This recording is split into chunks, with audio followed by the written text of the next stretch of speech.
അങ്ങനെ ദേവിയുടെ ടാറ്റ ബൈബിയൊക്കെ പറഞ്ഞ് ഞങ്ങൾ പോയത് വീട്ടിലേക്കല്ല ഗൈസ്, പകരം ഷാർങ്ങക്കാവിനെയും ഇടപ്പോണിനെയും തമ്മിൽ ബന്ധിപ്പിക്കുന്ന ഞങ്ങളുടെ നാട്ടിലെ പുതിയ പാലം കാണുവാനാണ്.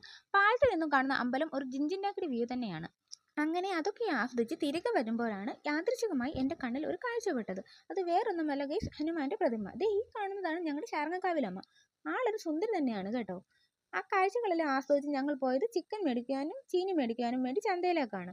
സാധനങ്ങളൊക്കെ മേടിച്ച് തിരികെ വീട്ടിലെത്തിയപ്പോഴേക്കും കുഞ്ഞിനെ നോക്കാം എന്നുള്ള എഗ്രിമെന്റ് ചേട്ടനും ചിക്കൻ കറി വെക്കാം എന്നുള്ള എഗ്രിമെന്റ് ഞാനും അങ്ങ് ഏറ്റെടുത്തു. ദേ ഈ കാണുന്ന വെളുത്ത മീശ വെച്ച് വീരപ്പനെ കണ്ടോ? ഇത് എഗ്രിമെന്റ് ഏറ്റെടുത്ത ചേട്ടന്റെ സംഭാവനയായിരുന്നു.